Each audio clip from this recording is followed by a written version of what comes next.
Hello and welcome to Events Dear Boy, a new podcast for anyone involved in business events. If you're a conference producer, corporate event organiser or an events agency, then we're here for you.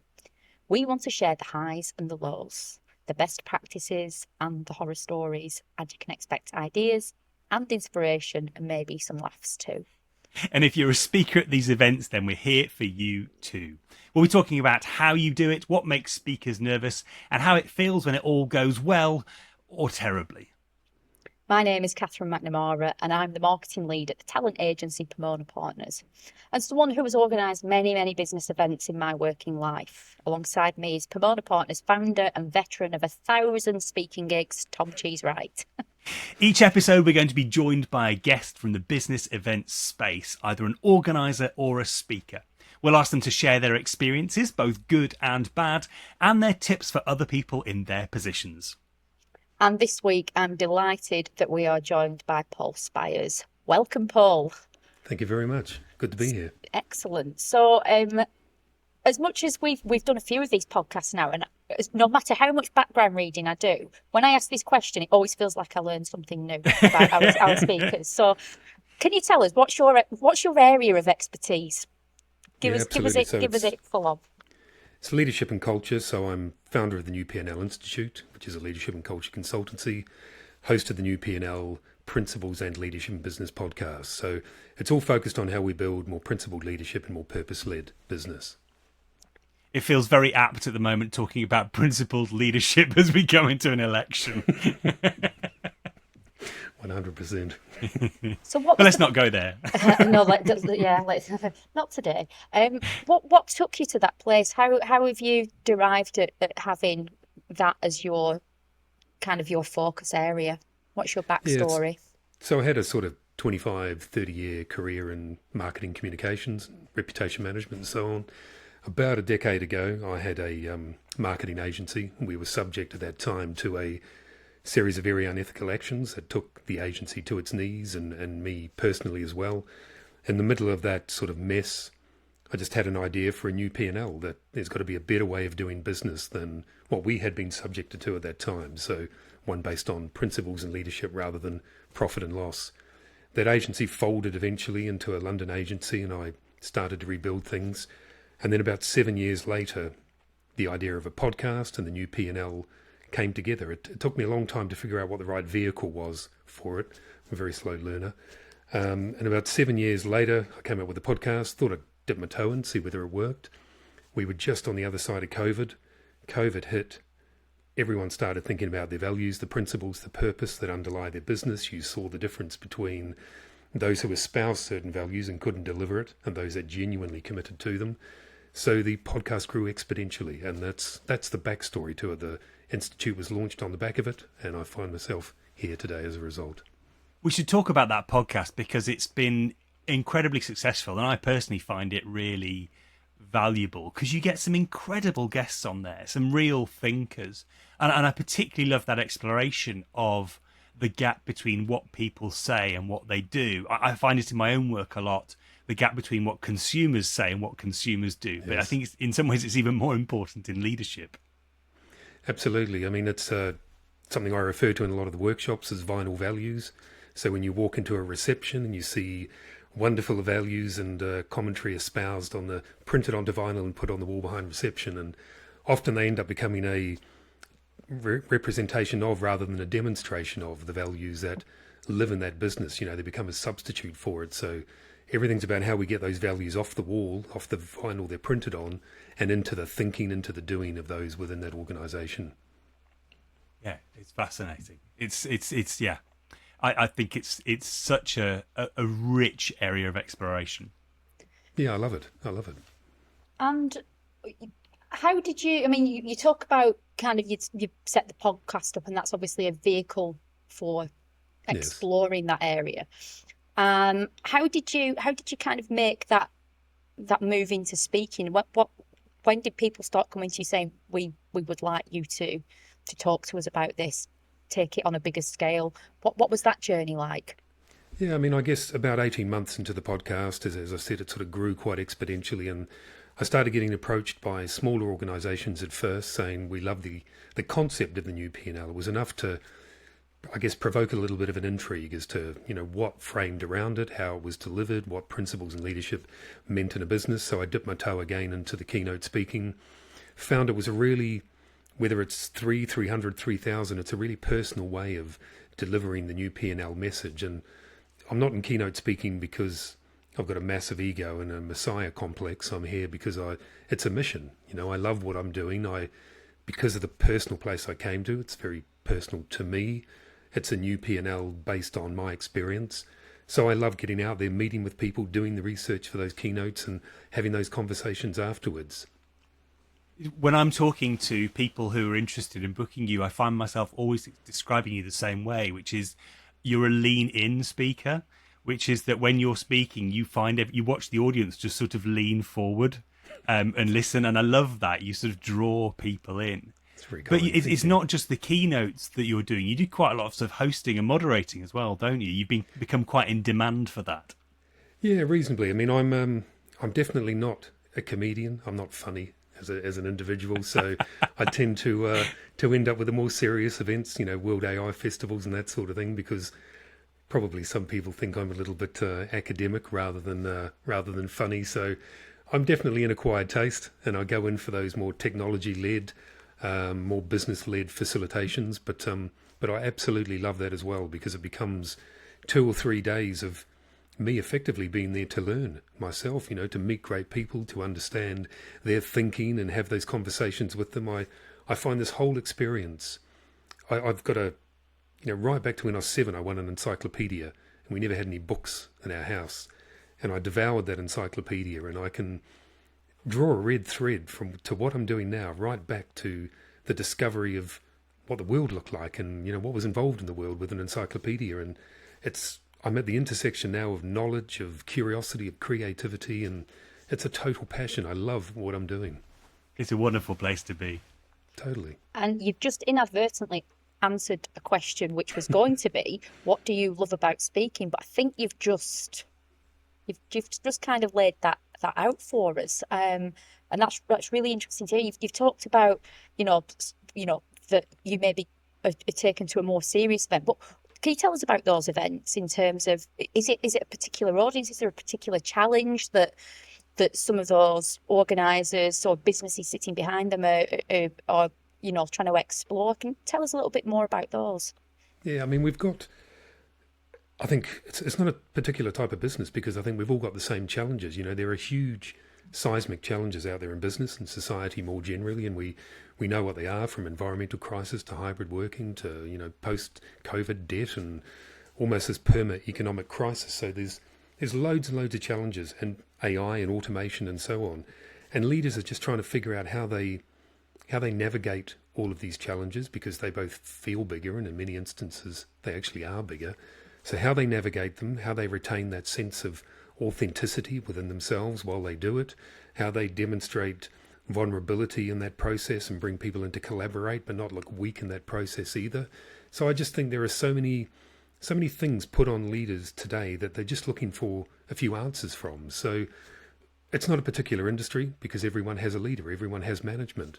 It's just those who are looking for ideas about how we navigate some of these challenges we have, how we ensure we remain true to ourselves in that process, how we build principled leadership and purpose-led business through the middle of it, and how we utilise it to enable us to take on those challenges. I don't have all the answers, but I think I've got a couple of them, and I'd like to contribute to that conversation.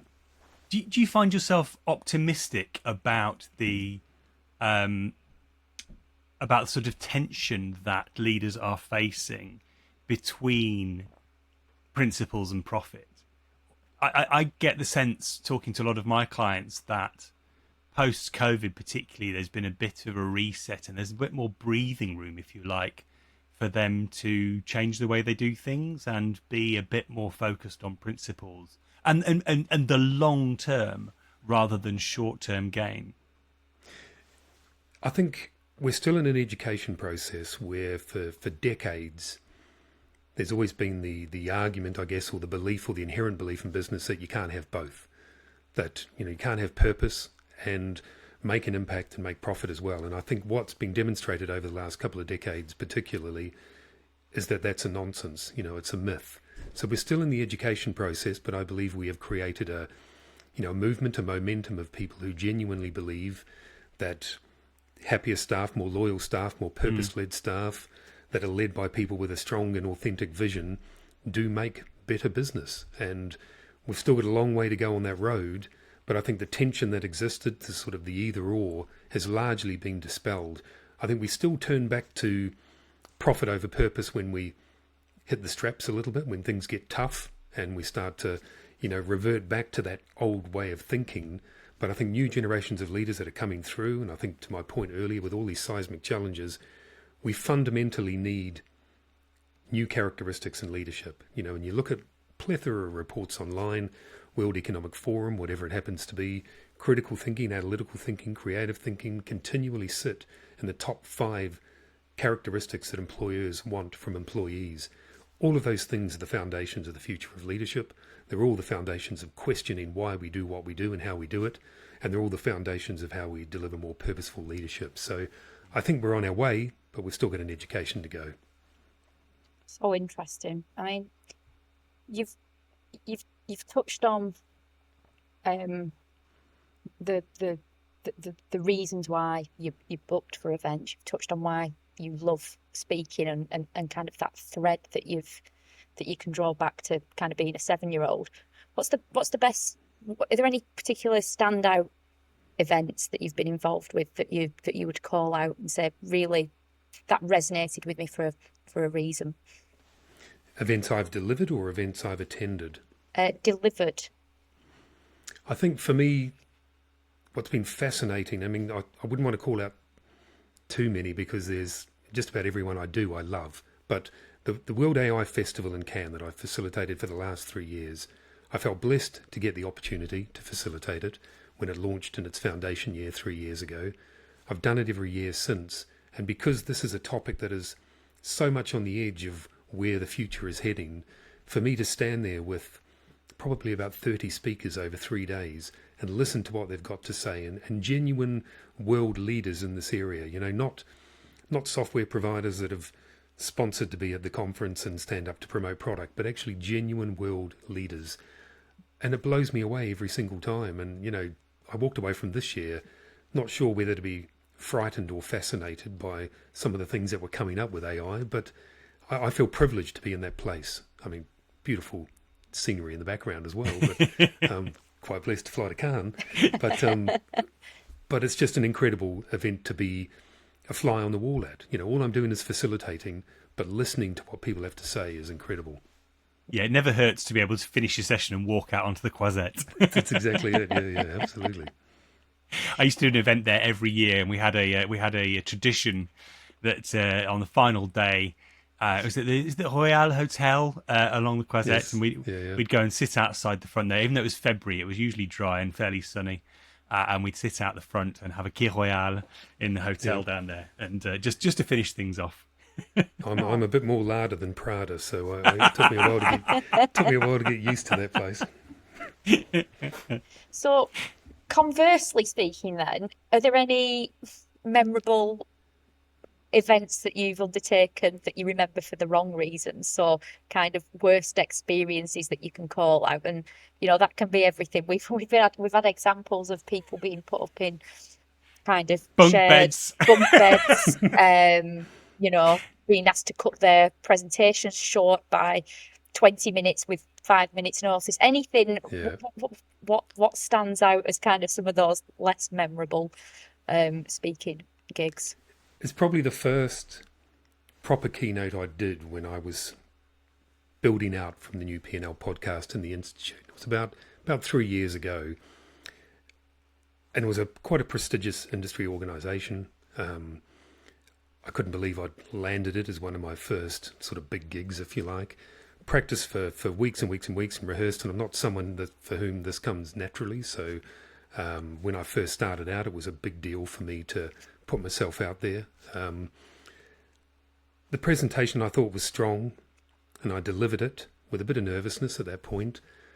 and there was an opportunity for feedback, and I got some nice, some good feedback and some pleasant feedback. But the one that really jumped out was a 2-word review, and it said "word vomit," and and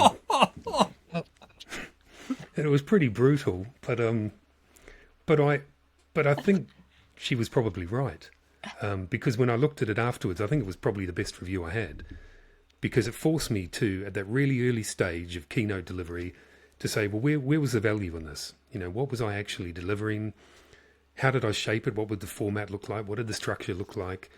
And I know as a result of, it was, as I say, it was hard to read, but helpful to take it in and to use it as the basis for constructive criticism moving forward. And I completely reshaped everything. And I continue to have that in my head, ringing all the time, word vomit, every time I prepare a new, keynote or whatever it happens to be, to ensure, as a kind of sanity check, that this is adding real value as far as I can see, that I've done my research properly, I've thought about the audience, I've researched the topics, and it's driven my keynote development since. So I think, tough thing to hear, but probably the most fundamental and powerful thing that's delivered to me over the last 3 years. It's a pretty brutal so what, isn't it? Yeah, totally. It's interesting. Totally. So one of the things we're working on at the moment, and it's consuming a lot of my time, is we're trying to build a roadmap for all of our speakers. Yes. How you get from A to B. How do you go from starting out to where you want to be in terms of your speaking career and your abilities, and one part of that is your content. It's about, do you entertain? Do you add value? What are the takeaways? What are the tools you're leaving people with? And I think when people think about speaking, when people start out, they're focused very much on what am I saying? Yeah. And as they get more experience, they focus a lot more on how am I saying it? But then you always have to go back full circle again and go back to, okay, what am I saying? I've got the delivery down, but am I actually leaving this audience with something really valuable? Yeah, at 100%. And that's got to be the focus, back to my earlier point. It's not about you. They're not there to see you, unless it's your mum in the audience. They're there for what you've got to say, So what are you giving them to take away? And in what bite-sized chunks are you giving it? How easy is it for them to decipher amongst all the anecdotes and, the rhythm of the presentation and everything else? What are those 2 or 3 or 4 things that you hope they would take away and start to apply in their business, or at least think about? You really have to hope it's not your mum giving you that review. Absolutely. It feels like we're playing a game of Jeopardy here, and then I'm going to ask you the question that you've just answered, which was, what tips would you give to other speakers? Which I'm taking away is word vomit, and that they're here to, what you've got to, what they can take away rather than see you. But are there any other tips that you would kind of advocate for and encourage kind of other speakers with that have served you well?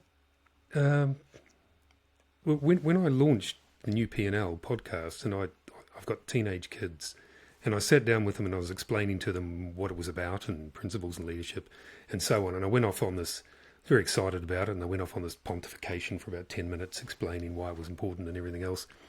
And my teenage son at the end of it said to me, so basically, Dad, what you're saying is be kind and don't be a dick. and I mean, it's wonderful advice for life, really, but that would actually be the advice I would give to other speakers. When you're doing an event, be kind to the people who are organising it, be kind to the staff, be kind to the audience, be kind to yourself about the way you approach it, and don't be a dick. To my earlier point, don't have a messiah complex, don't have an ego that you're there, everyone's there to listen to me. Think about the value that you're delivering the audience, think about how you're treating people in that process, thinking about what they're going to take away, because if you can tick all of those boxes, then it might be hard initially to get those gigs, but it won't be hard to re-get those gigs, to be rebooked, because of the huge amount of value you've delivered and everything that you've wrapped around it, the way you've treated people, how quickly you've responded. I think a lot of gigs you get because you're quick on the response, because you give them everything they want, because you talk to them, with decency and with civility. You deliver everything on time when they need it. So much of the way to win gigs is not the keynote itself, but it's everything that's wrapped around it, at least in my experience. The absolute shock from event organisers when you deliver your slide deck on time is just tells you what the average standard in the industry is. Yeah, you can hear genuine gratitude in the email, can't you? You can hear them. You can see the tears running down the email chain, I think. So what tips would you give to event organisers then? Is there anything that you would say to them that can, how do they get the best from their speakers? I think one thing that, and I don't want to be too unduly critical, but one thing that amazed me when I first came into this as a novice, as a rather naive, is I think some industry conferences, you don't get paid, and I think that would be a good place to start. Brands do a great job, lots of industry associations do a great job, some conferences do, but that need for speakers to speak for free when the audience is taking something away and the organisers are taking something away, and the person that's in the middle, that's the conduit to it, is the only person not winning in that environment, I found really peculiar. That you're good enough to speak, but you're not good enough to get paid. You're good enough to deliver the value, but you're not good enough to receive remuneration for it. So I think for some of those organisations, paying speakers would be great. I think if you do, you also get those who deliver incredible value. There's a reciprocity in terms of the investment versus the return. There's incredible value to be had. You lift the caliber of all of those speakers within that organisation. That would probably be my main point, and it's not a broad criticism because there are incredible people delivering fantastic conferences and treating speakers well, but it was an observation when I first came into the industry that I couldn't quite believe that you would be delivering all of this and expected to deliver it for free. Yeah, absolutely. And it's something we encounter a lot when we're taking inquiries on speakers' behalf. And there's often a lot of naivety, I think, about how people make money, and particularly about the value of exposure. Yes. We get people pitching for some of our speakers to come and speak for free because it'll be incredible exposure to this room of 100 regional MDs, and it's like, that's brilliant, but this person works exclusively with global 500s, and that they're probably not going to value that audience an awful lot. So that we know to you that exposure seems enormously valuable, but to our speaker it just isn't. Yeah, and I know you've got to cut your teeth. You've got to do your apprenticeship, and I've definitely done that.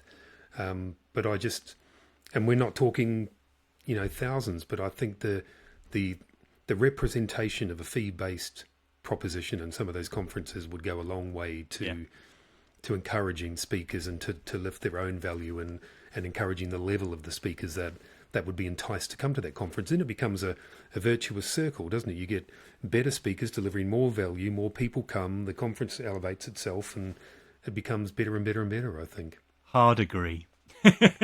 Wonderful. And do you know what? I think that's a really great place to wrap it up. That's been fantastic, Paul. Thank you so much for coming on. And thank you too for listening and watching. We hope you enjoyed this. And if you did, please leave us a review, like and subscribe. And most importantly, share this podcast with your colleagues and your peers, whether they're fellow speakers or event organisers. And we'll be back soon with another episode. Thank you. Thanks a lot. Much. Bye-bye.